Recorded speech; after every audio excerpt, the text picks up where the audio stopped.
I've been fortunate enough to ride my dirt bike in some pretty cool places throughout my life.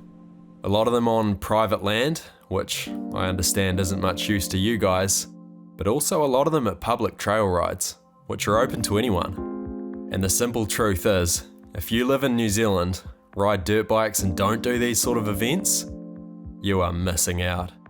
No matter what part of the country you live in, there'll almost definitely be a handful of amazing rides on throughout the year, where guaranteed will be Lord of the Rings worthy vistas, tough challenges for your riding ability, and of course, a great atmosphere in the pits, which will be full of like-minded people. A lot of my fondest memories come from just such events as these, and I'm hardly alone in that. Here's my mate Anton on the phone. We grew up riding together. I'm gonna say 5 words right now, and it'll crack us both up. Yeah. Do you remember that rock? Oh yeah, I don't think we can ever forget that. Just absolutely flying down that paddock. Just one single rock in this huge big paddock. That was like devoid of rocks completely, except for this one. Absolutely tapped out on the poor old 140. Yeah, it was like as fast as it could go over the one crest in the whole paddock, and it's like a basketball-sized rock. Oh yeah, that was seriously untidy. Growing up in Nelson, I got to see all sorts of amazing places at the rides we did, often travelling as a family up into Marlborough or down as far as Canterbury for a particularly good one. Anybody who's done the YR school trail ride, for example, and gone to the Hamner Hot Pools on Saturday evening, won't soon forget that bliss. But I never remember hearing about anything beyond our little stratosphere that was those 3 regions. And why would I? Anything beyond was prohibitively far away. Doubtless there were more equally memorable events on all over, but they were off the cards and thus never reached our ears. All of them except one. You see, everybody, no matter where you went, seemed to have at least heard of the Berm Buster in Taupo, but didn't know anything more than that.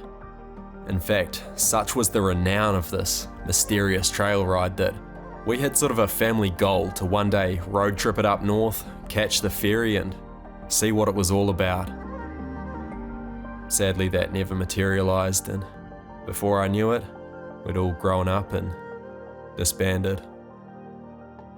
However, late last year, I moved up here, and what else was on the calendar just a couple of weeks after my arrival but the Berm Buster trail ride, no longer prohibitively far away. I got my ass straight over there with, let's be honest, high expectations. This event had lived in the back of my mind since childhood, and when I say it blew them out of the water, that's a massive, massive understatement. I've been 3 times now. It's become one of my favourite places in the entire world, and I have simply got to tell you guys about it. This is why I think the Berm Buster is the best trail ride in New Zealand. Motocross, cross country, enduro, and much more. Join me for the ride of a lifetime. Let's start with the headlines that really knocked my socks off. If you're anything like me, you'll be used to annual events that even then might sometimes get cancelled due to fire risk or what have you, and it's always a big bummer. Well, the Berm Buster runs 7 times a year. Each is 2 days, and they average over 1,500 entries. But don't let that deter you. You'll only really notice it in the pits. Out on track, it's no more busy than any other ride. And that's because of the sheer wealth of trails. Imagine my surprise to set out on my first lap, only to realise it's not just 1 track, but 3. The KTM loop, the Husqvarna loop, and the Gas loop. It was honestly overwhelming to begin with. Like, where do I even start?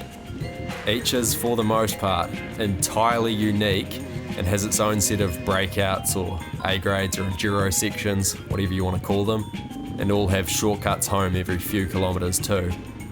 What is it you want to do this lap? The high-speed whoops and berms of the KTM loop, with a spot of extreme enduro in the middle if you're game for it? Oh my god. Or the fast-flowing Husqvarna loop, with its breakout grades to match? My favourite quickly became the Gas loop. Tighter and more twisty, it explores right out to the eastern edge of the seemingly endless Wainui forest, with breakout grades that snake their way through the trees in an unbroken string of cornering perfection.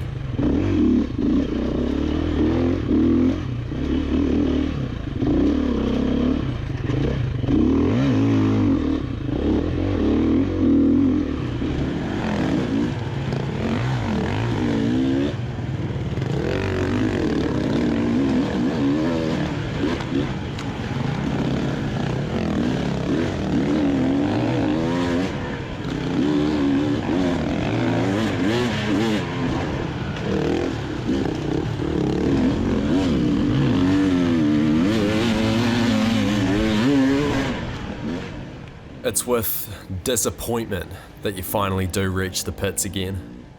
But not that much. You see, Berm Buster's pits are a bit different. Portaloos and an ambo, food truck and coffee, that's all pretty standard. What's less standard, however, are mechanics, tyre changing services, a suspension tech. What about an entire motorcycle store? AFC are there with gear head to toe and just about everything else you might need. There's a separate track over the other side just for kids, and another separate track again just for demo bikes, which you'll want to use, because I kid you not, there are demo KTMs, Husqvarnas, Gases, Yamahas, Hondas, and even a Stark.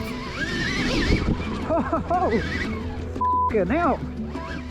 It is so far removed from anything else I've ever experienced. I didn't even need to go out on track to know that this was a different kind of animal. And none of that was even to mention the other telltale signs, like a permanent sign-in building that's outfitted with all the equipment its staff could ever need, or just the sheer number of marshals you see around. You know straight away that this is something else. In fact, Berm Buster to me feels more like a mountain bike park than it does a trail ride.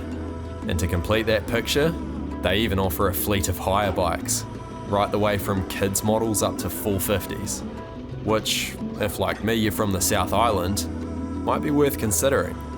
It'd probably be cheaper just to fly up and hire one of them. Being latest model KTMs, chances are they're nicer than your own bike too. And you certainly wouldn't be alone in doing so. Such is the quality of riding at the Berm Buster that people regularly fly in from Australia for it. And they've even had entrants come all the way from South Africa and America, which really says a lot. Clean, Ash, clean! You see, pumice, the riding surface at Berm Buster, is unique to the Taupo region and found nowhere else in the world. It's permanently loamy, but not quite sandy.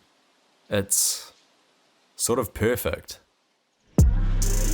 High-speed sections whoop out to where you can hop, skip and jump your way along the track, and the trails form these amazing corner ruts that almost seem to dare you into leaning lower and lower and, oh, that's a bit far. Not into corners or whoops? No problem, there's huge tree roots and massive logs. Hell, I even found myself bulldogging down a grade 4 once. They go up to grade 6. Far out. I wasn't expecting it to be this hard at a trail ride. That's like an extreme enduro. Weather's a non-issue as well. Pumice just eats rain. If anything, it actually makes the track more grippy. And blessed relief, my fellow South Islanders will rejoice. There's not a single rock anywhere to be seen. So full disclosure, yes, I was paid to make this video, but no, nothing I've said in it's untrue. Those of you familiar with my content will know that I don't beat about the bush whenever there's something I don't like.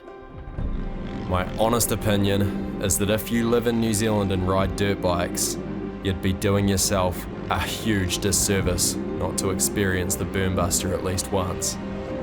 I mean, look at it, as if you'd ever regret coming. And that's irrespective of skill level, by the way. You see everybody having fun there, from the tiniest little kids on 50s to the Brad Groombridges training for their next race. Hell, you might even see me collecting more fond memories.